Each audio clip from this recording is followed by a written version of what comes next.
Hello friends, स्वागत है आपके अपने यूट्यूब चैनल में। तो आज की वीडियो में हम जो है 20 मोस्ट इंपॉर्टेंट क्वेश्चंस लेकर आए जो कि आपके आने वाले एग्जाम के लिए बहुत बहुत इंपॉर्टेंट साबित होंगे।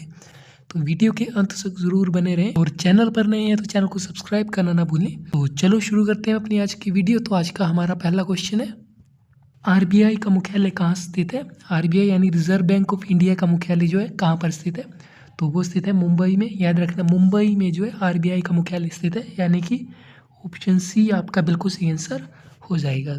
अगला क्वेश्चन है, क्वेश्चन नंबर 2, भारत में किसे बैंकों का बैंक कहा जाता है। भारत में जो बैंकों का बैंक किसे कहा जाता है, तो वो कहा जाता है भारतीय रिजर्व बैंक को।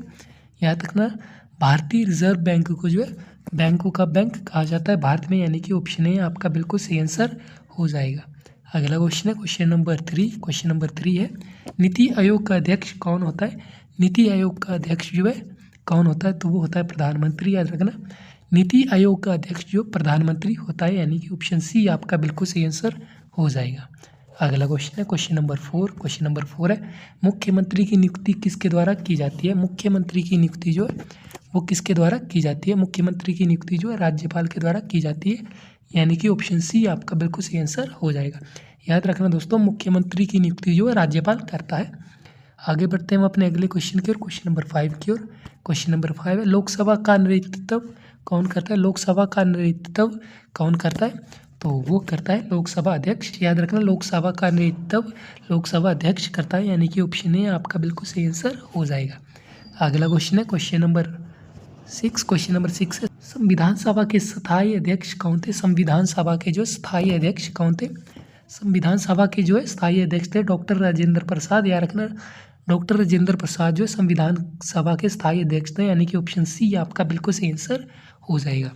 अगला क्वेश्चन है, क्वेश्चन नंबर 7। क्वेश्चन नंबर 7 है, लोकसभा के अध्यक्ष कौन चुनता है। लोकसभा के अध्यक्ष जो है कौन चुनता है, तो वो चुनता है लोकसभा के सदस्य। याद रखना, लोकसभा के सदस्य जो लोकसभा के अध्यक्ष को चुनते हैं, यानी कि ऑप्शन बी आपका बिल्कुल सही आंसर हो जाएगा। अगला क्वेश्चन है, क्वेश्चन नंबर 8। क्वेश्चन नंबर 8 है, भारत के संविधान का निर्माता किसे माना जाता है।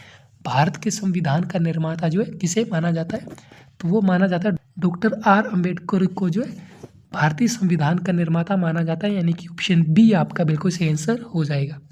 अगला क्वेश्चन है, क्वेश्चन नंबर 9। क्वेश्चन नंबर 9 है, भारतीय राष्ट्रीय कांग्रेस के प्रथम अध्यक्ष कौन थे। भारतीय राष्ट्रीय कांग्रेस के जो प्रथम अध्यक्ष कौन थे, तो वो थे WC बनर्जी। याद रखना, WC बनर्जी जो भारतीय राष्ट्रीय कांग्रेस के प्रथम अध्यक्ष थे, यानी कि ऑप्शन सी आपका बिल्कुल सही आंसर हो जाएगा। अगला क्वेश्चन है, क्वेश्चन नंबर 10, संसद के सदनों को बुलाने की शक्ति किसके पास होती है। संसद जो है उसके सदनों को बुलाने की शक्ति जो किसके पास होती है, तो वो होती है राष्ट्रपति के पास। याद रखना, संसद के सदनों को बुलाने की शक्ति जो केवल राष्ट्रपति के पास होती है, यानी कि ऑप्शन ए आपका बिल्कुल सही आंसर हो जाएगा। अगला क्वेश्चन है, क्वेश्चन नंबर 11। क्वेश्चन नंबर 11 है, सैंडलर आयोग का संबंध किससे था। सैंडलर आयोग का जो संबंध है जो किससे था, तो वो था शिक्षा से। याद रखना, सैंडलर आयोग का संबंध जो है शिक्षा से था, यानी कि ऑप्शन डी आपका बिल्कुल सही आंसर हो जाएगा। अगला क्वेश्चन है, क्वेश्चन नंबर 12। क्वेश्चन नंबर 12 है, गीता रहस्य नामक ग्रंथ के लेखक कौन है। गीता रहस्य नामक ग्रंथ के लेखक कौन है, तो वो है बाल गंगाधर तिलक जो है गीता रहस्य नामक ग्रंथ के लेखक है, यानी कि ऑप्शन बी आपका बिल्कुल सही आंसर हो जाएगा। अगला क्वेश्चन है, क्वेश्चन नंबर 13। क्वेश्चन नंबर 13 है, भारत के राष्ट्रीय ध्वज का डिज़ाइन किसने तैयार किया था। भारत का जो राष्ट्रीय ध्वज है उसका डिज़ाइन जो किसके द्वारा तैयार किया गया था, तो वो किया गया था पिंगली वेंकैया। पिंगली वेंकैया के द्वारा जो है राष्ट्रीय ध्वज का डिज़ाइन तैयार किया गया था, यानी कि ऑप्शन डी आपका बिल्कुल सही आंसर हो जाएगा।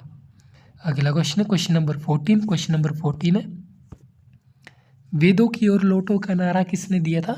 वेदों की ओर लौटो का नारा जो दयानंद सरस्वती के द्वारा दिया गया था। याद रखना, वेदों की ओर लौटो का नारा दयानंद सरस्वती के द्वारा दिया गया था, यानी कि ऑप्शन बी आपका बिल्कुल सही आंसर हो जाएगा। अगला क्वेश्चन है, क्वेश्चन नंबर 15। क्वेश्चन नंबर 15 है, जय हिंद का नारा किसने दिया था। जय हिंद का नारा जो किसके द्वारा दिया गया था, तो वो दिया गया था सुभाष चंद्र बोस।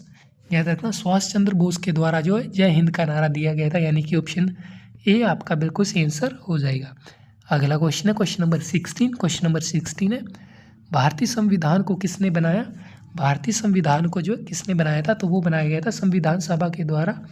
संविधान सभा के द्वारा जो भारतीय संविधान बनाया गया था। दोस्तों आप मेरे को कमेंट बॉक्स में ये बताना कि संविधान सभा को जो संविधान बनाने में कितने साल या दिन लगे थे।